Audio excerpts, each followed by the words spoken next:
कई बार हम ये सोचते हैं कि क्यों कुछ लोग बहुत ज्यादा पैसे होने पर भी हमेशा एक मीडियोकर की लाइफ ही जीते रह जाते हैं और कैसे कुछ लोग कम इनकम होते हुए भी लॉन्ग टर्म में मिलियनेयर बन जाते हैं।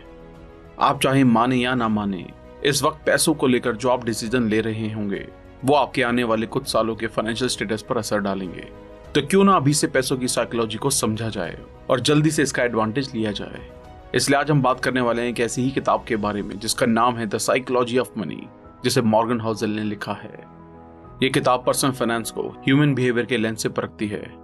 ये कई सब्जेक्ट पर एक फ्रेश नजरिया देती है, जैसे कि बहुत सी पर्सनल फाइनेंस की बुक फोकस करती हैं ऐसी चीजों पर जैसे स्टॉक मार्केट कैसे काम करता है, कैसे स्टॉक सेल किए जाएं या पोर्टफोलियो बनाया जाए। हाउसेल लोगों और पैसों के बीच के रिलेशनशिप पर फोकस करते हैं, इस पर पकड़ बनाने के लिए कि क्यों लोग खुद को कर्ज के बोझ तले दबा लेते हैं। आपको इंटरेस्ट रेट जानने की जरूरत नहीं है, आपको लालच को, असुरक्षा को, पॉजिटिविटी को स्टडी करने की जरूरत है। अच्छा पैसा होने का आपके स्मार्ट होने से बहुत कम लेना देना है, लेकिन ज्यादा इस चीज से लेना देना है कि किस तरह आप बिहेव करते हैं। सही चीजों में एंगेज करें और चांस है कि आप सक्सीड कर जाएंगे। इसी तरह से चाहे आप में कितनी भी इंटेलिजेंस, समझ या अंदर की खबर हो, यह आपको गलत बिहेवियर से उपजे रिजल्ट से नहीं बचा सकती है। बुक का हर चैप्टर एक इंसान के पैसों के प्रति बिहेवियर और एटीट्यूड को दर्शाता है। कुछ निश्चित बिहेवियर्स अच्छे नतीजे की गारंटी होते हैं, जबकि दूसरे बिहेवियर्स फेलियर की। इस बुक में मनी से जुड़े बहुत सारे लेसन पर बात की गई है। कुछ लेसन्स हमारे कुछ निश्चित व्यवहार के प्रति सजग बनाते हैं, दूसरे लेसन्स हमें लाभकारी आदतों को अपनाने के लिए प्रोत्साहित करते हैं। इन लेसन्स की खूबसूरती यह है कि इन्हें कोई भी कर सकता है। यह सिर्फ ज्यादा इनकम वाले लोगों के लिए या बहुत बड़ी एजुकेशनल डिग्री वालों के लिए नहीं है। यह बुक आपका अपने पैसों के साथ रिलेशनशिप और एटीट्यूड सुधारने का काम करेगी। यह मुश्किल नहीं है। ऑथर हमको अश्योर करते हैं पैसा बनाने के लिए सिर्फ अनुशासन, सब्र और कंस्ट्रक्टिव बिहेवियर की जरूरत होती है। अगर आपने अब तक हमारे चैनल को सब्सक्राइब नहीं किया है तो इससे पहले कि आप वीडियो में खो जाएं, इमीडिएटली चैनल को सब्सक्राइब और वीडियो को इमीडिएटली लाइक भी कर दें। हमारा चैनल यूट्यूब के बेस्ट समरी चैनल में से एक है। हमारी वीडियोस कभी कभी थोड़ी लंबी हो सकती है क्योंकि हम वीडियो और बुक के कंटेंट पर कभी भी कॉम्प्रोमाइज नहीं करते, इसलिए वीडियो को एंड तक देखना जरूरी है। और याद रखिए, अगर ये वीडियो आपको पसंद आए तो सभी जरूरतमंद लोगों के साथ इस वीडियो को शेयर करना ना भूलें। क्या पता उनकी जिंदगी इस वीडियो को देखने के बाद बदल जाए। तो चलिए फिर इस बुक के 12 इंपॉर्टेंट लेसन्स को डिटेल में समझते हैं। No one is crazy. हर एक की अलग सोच होती है कि किस तरह दुनिया काम करती है। आपका दुनिया को देखने का नजरिया कई हालातों, वैल्यूज और बाहरी प्रभावों से प्रभावित होता है। आपका अपने पैसों के साथ पर्सनल एक्सपीरियंस का दुनिया में होने वाली घटनाओं से लेना देना 0.000000001% है, लेकिन 80% इस बात से है कि आप किस तरह सोचते हैं कि दुनिया कैसे काम करती है। कोई भी चीज आपके डर और अनिश्चितता की ताकत को रोक नहीं सकती है, चाहे आप कितना भी पढ़ लें या ओपन माइंडेड हो जाएं। हम सब ये सोचते हैं कि हमें पता है कि दुनिया कैसे काम करती है, लेकिन हम इसको एक पतले से रेशे के बराबर भी अनुभव नहीं कर पाए हैं। यूएस में लॉटरी खरीदने वालों पर गौर करें। लो इनकम वाले लोग सालाना इस पर $400 तक खर्च करते हैं, यानी कि लगभग 30,000 रुपए। ये नंबर हायर इनकम वालों को भी चौंका सकता है। इसे पैसों की एक उम्मीद और ख्वाहिश का नाम देकर कुछ लोग इसको सही ठहरा सकते हैं। बिना खुद को उनकी जगह पर रखे ये जान पाना मुश्किल है कि वो ऐसा क्यों करते हैं। Luck and risk. कोशिशों से आपके नतीजे तय होते हैं, लेकिन लक और रिस्क भी इसमें एक बहुत इंपॉर्टेंट रोल निभाते हैं। बिल गेट्स उन चुनिंदा हाई स्कूल्स में पढ़े हैं जहां 1968 में कंप्यूटर हुआ करते थे। अगर टीचर बिल ढगाल की कोशिश नहीं होती, जिन्होंने उस टाइम पर एक $3,000 का कंप्यूटर खरीदा, तो इसकी संभावना कम है कि बिल गेट्स को सेम करियर में सक्सेस मिलती। बिल गेट्स खुद ये चीज मानते हैं कि अगर लेक साइड स्कूल नहीं होता तो आज माइक्रोसॉफ्ट भी नहीं होता। लेक साइड में 3 बहुत बेहतरीन कंप्यूटर स्टूडेंट्स थे जो आपस में दोस्त भी थे, बिल गेट्स, पॉल एलन और केंट एवांस। केंट एवांस को भी सक्सेस मिलना तय था, लेकिन उनके ग्रेजुएशन से पहले ही एक एक्सीडेंट में मौत हो गई। इसे एक बैड लक के उदाहरण के तौर पर देखा जा सकता है। किस्मत और जोखिम लेना, ये दोनों वो रियलिटी हैं जो हर एक की लाइफ में उसके खुद के एफर्ट के अलावा भी उसके आउटकम पर असर डालती हैं। ये दोनों चीजें होती हैं क्योंकि सिर्फ आपके एफर्ट्स के दम पर ही आपको 100% नतीजे मिलने के लिए दुनिया बहुत कॉम्प्लेक्स है। किसी ऐसी घटना का जो आपके कंट्रोल में नहीं है, उसका भी आपके ऊपर अच्छा खासा प्रभाव पड़ सकता है। Never enough. ये कहानी है राइटर कर्ट और जोसेफ की, जो एक बिलियनर की पार्टी में शामिल होते हैं। कर्ट ने कहा कि ये बिलियनर एक दिन में उतने पैसे कमा लेता है जितना हेलर अपने पॉपुलर नॉवल से आज तक कमा नहीं पाए हैं। हेलर ने कहा, हाँ, लेकिन मेरे पास कुछ ऐसा है जो उसके पास कभी नहीं होगा। वो है एनफ, यानी कि बहुत। जो आपके पास है उसे खतरे में डालने की कोई वजह नहीं बनती। सबसे मुश्किल फाइनेंशियल स्किल ये है कि आप अपने गोल पोस्ट को मूव ना करने दें। खुद को दूसरों से तुलना करना ही गलती है। वेल्थ और जलन पैदा करने के लिए कैपिटलिज्म अच्छा है, लेकिन सामाजिक तुलना एक ऐसा प्रोसेस है जो कभी खत्म नहीं होती है। आपको इस सीढ़ी पर हमेशा आपसे ऊपर कोई मिल ही जाएगा। इनफ होने का मतलब है आपको ये पता हो कि किस चीज को अवॉइड किया जाए जिसके लिए आपको बाद में पछताना ना पड़े। कई चीजें रिस्क लेने लायक नहीं होती हैं, चाहे उनसे कितना ही फायदा क्यों ना हो, जैसे कि रेपुटेशन, आजादी, दोस्त, परिवार, प्यार और खुशी। जीतने का सिर्फ एक ही रास्ता है कि आप उस खेल का हिस्सा ही ना बने। Confounding compounding. वॉरेन बफे के पैसों के पीछे एक सिंपल सा फैक्ट है, वो सिर्फ एक अच्छे इन्वेस्टर नहीं है, वो कंसिस्टेंट 75 सालों तक एक अच्छे इन्वेस्टर रहे हैं। इनके फाइनेंशियल सक्सेस को एक फाइनेंशियल बेस में बांधा जा सकता है जो उन्होंने अपने शुरुआती सालों में बनाया था और बाद में उसे लंबे समय तक बनाए रखा। इन्वेस्टिंग उनका स्किल है, लेकिन उनका सीक्रेट है टाइम।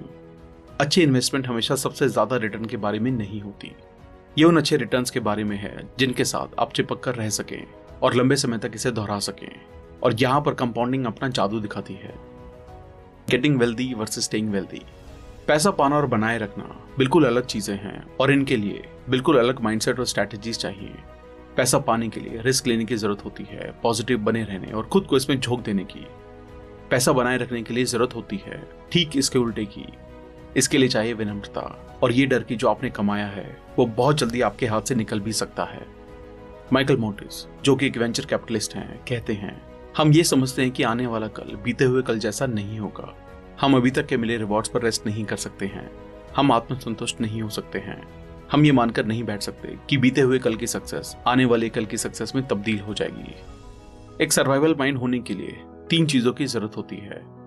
फाइनेंशियल अनब्रेकेबल होने का लक्ष्य बनाएं, इतने कैपेबल बने कि मार्केट के उतार चढ़ाव सहन कर सकें और गेम में लंबे समय तक बने रह सकें, ताकि कंपाउंडिंग अपना जादू दिखा सके।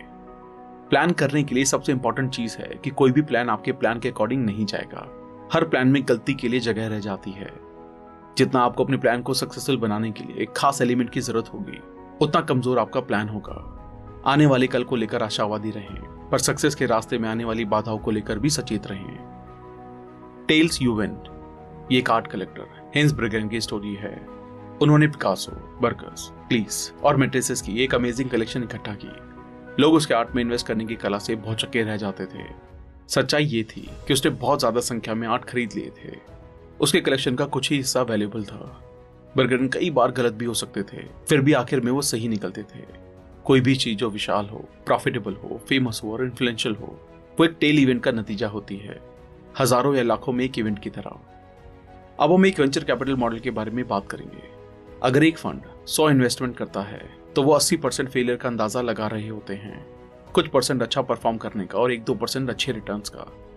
अगर स्टॉक मार्केट में विनर्स और लूजर्स के डिस्ट्रीब्यूशन पर विचार करें तो ज्यादातर पब्लिक कंपनीज फेल हो जाती हैं, कुछ ही ठीक ठाक कर पाती हैं और कुछ होती हैं जो बहुत अच्छे रिजल्ट दे जाती हैं। जब आप ये एक्सेप्ट कर लेते हैं कि टेल ही बिजनेस, इन्वेस्टिंग और फाइनेंस में हर चीज को चलाती है, तो आप ये समझते हैं कि बहुत सारी चीजें गलत जाएंगी, टूटेंगी, फेल भी होंगी, लेकिन ये बिल्कुल नॉर्मल है। Wealth is what you don't see. Wealth वो फाइनेंशियल एसेट है जो अभी तक किसी ऑब्जेक्ट में कन्वर्ट नहीं की गई है।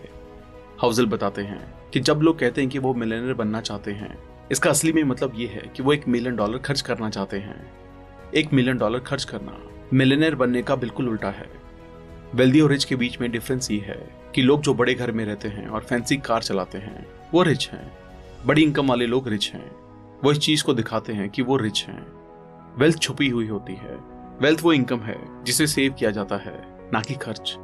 वेल्थ का होना है ऑप्शन का होना, फ्लेक्सिबिलिटी का होना और ग्रोथ का होना। वेल्थ का मतलब है वो खरीदने में कैपेबल होना जिसकी आपको जरूरत है। Save money.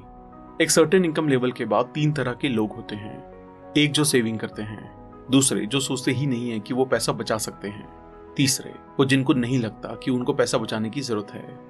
आपकी सेविंग रेट आपकी इनकम या इन्वेस्टमेंट रिटर्न से भी ज्यादा इंपॉर्टेंट है। लोग क्या सोचते हैं और फील करते हैं इसके बारे में चिंता ना करें। अपने टाइम के ऊपर कंट्रोल होना और ऑप्शंस होना दुनिया की सबसे वैल्यूएबल करेंसी है। Reasonable, rational and room for error. Financial decision लेते समय बिल्कुल ठंडे होकर ना रहें। रीजनेबल होने का लक्ष्य रखें। रीजनेबल होना ज्यादा रियलिस्टिक है और इसके साथ लंबे समय तक बने रहने की जो सबसे ज्यादा मैटर करता है। पैसा बनाने के चांसेस टाइम के साथ बढ़ते जाते हैं। स्कॉट सैगन, जो कि एक पॉलिटिकल साइंटिस्ट हैं, कहते हैं चीजें जो पहले कभी नहीं हुई हैं वो पूरे टाइम होती रहती हैं। याद रखें, बीते कल की परफॉर्मेंस आने वाले कल की परफॉर्मेंस का इंडिकेटर नहीं होती है। ब्लैक जैक या पोकर के प्लेयर को पता होता है कि वो संभावना के साथ खेल रहे हैं, निश्चितताओं के साथ नहीं। सबसे बेहतर प्लान ये है कि उन चीजों के लिए प्लान किया जाए जो आपके प्लान के अकॉर्डिंग नहीं जाती हों। आप इसको गलती के लिए जगह होना भी कह सकते हैं। ये इकलौता तरीका है सुरक्षित रूप से ऐसी दुनिया को दिशा देने का जो कि ऑड से चलती है, ना कि सर्टेनिटी से। ऐसी चीज के लिए प्रिपेयर होना या एंटिसिपेट करना बहुत मुश्किल है जिसे आप देख नहीं सकते। तो आप क्या कर सकते हैं? आप ये कर सकते हैं कि आप सिंगल पॉइंट ऑफ फेलियर को अवॉइड करके फेलियर के इम्पैक्ट को मिनिमाइज कर सकते हैं।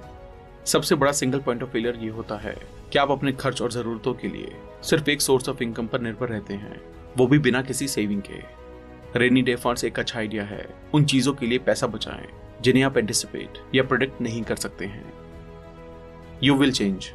हम खुद के फ्यूचर सेल्फ के एक बहुत बुरे प्रेडिक्टर होते हैं। हमारी अभी की नीड्स, वांट्स वो नहीं होती हैं जो हमारे फ्यूचर सेल्फ की नीड्स या वांट्स होंगी। लॉन्ग टर्म के लिए सोच पाना और इफेक्टिवली डिसीजन ले पाना बहुत मुश्किल होता है। इस सच्चाई को स्वीकार करें कि एक इंसान चेंज होने के लिए ही बना है। आज जो आपके लिए मायने रखता है, हो सकता है आने वाले 10 सालों में उसका कोई मतलब ही ना रहे। Sunk cost. बीते हुए कल के बुरे डिसीजंस को आगे बढ़ाते जाना जबकि नुकसान की भरपाई होना पॉसिबल नहीं है। ऐसी दुनिया में जो लगातार बदल रही है, ये एक डेविल का काम करता है।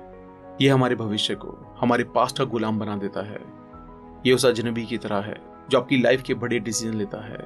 जैसा कि आपने एक बिजनेस में इन्वेस्ट किया और बुरी तरह फेल हो गए, अब आप इसको कंटिन्यू रखने का सोचते हैं क्योंकि आप बहुत पैसा लगा चुके हो, बिना ये सोचे कि आगे भी चलकर ये जरूरी नहीं कि आप पैसा बना लोगे।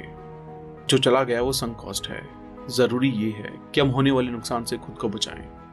पैसों के साथ जुड़ी गई चीजों के लिए ये जानना है कि उसकी कीमत क्या है और उसको चुकाने के लिए तैयार रहना।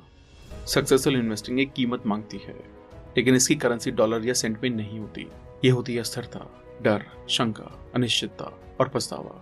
इन सारी चीजों को अनदेखा करना आसान है जब तक कि हम रियल में इन्हें फेस नहीं कर लेते।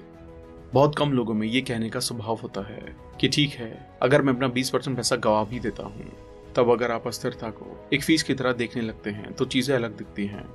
जब आप लॉन्ग टर्म में इन्वेस्ट करते हैं तो आपको शॉर्ट टर्म में मार्केट के उतार चढ़ाव को भी एक्सेप्ट करने के लिए तैयार रहना पड़ता है।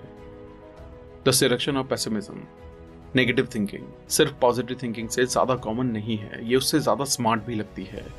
ये आपको बुद्धिमत्ता के तौर पर बंदी बना लेती है और हम इस पर पॉजिटिविटी से ज्यादा ध्यान देते हैं। अगर आप किसी को ये बताएं कि सब कुछ ठीक हो जाएगा, तो या तो वो आपसे दूर निकल जाएंगे या आपको उलझन भरी निगाह से देखेंगे। किसी को ये बताएं कि उन पर खतरा है और आपको उनकी पूरी अटेंशन मिलेगी। डैनियल कैनेमैन कहते हैं, ये पॉजिटिव और नेगेटिव एक्सपेक्टेशन और एक्सपीरियंस के पावर के बीच की असमानता की एक एवोल्यूशनरी हिस्ट्री है। ऑर्गेनाइजेशन खतरों को अपॉर्चुनिटी से ज्यादा अर्जेंट मानकर काम करते हैं और उनके सर्वाइव और रिप्रोड्यूस करने के चांसेस ज्यादा बन जाते हैं। ईयर 2000 में जब ऑयल के प्राइस बढ़े, कुछ खास तरह के ऑयल निकालना इकोनॉमिकली पॉसिबल हो सका। आवश्यकताएं आविष्कार की जननी है और मानवता अनंत रूप से इनोवेटिव है। लोग बाधा और प्रॉब्लम्स को नए सॉल्यूशन के साथ रिस्पॉन्ड करते हैं। खतरों के साथ सेम मैग्नीट्यूड के सॉल्यूशन भी आते हैं। इकोनॉमिक हिस्ट्री का ये कॉमन प्लॉट है जिसे अक्सर नेगेटिव थिंकर द्वारा भुला दिया जाता है। प्रोग्रेस धीमी होती है, लेकिन सेटबैक और डिजास्टर जल्दी और ज्यादा इंपैक्टफुल होते हैं।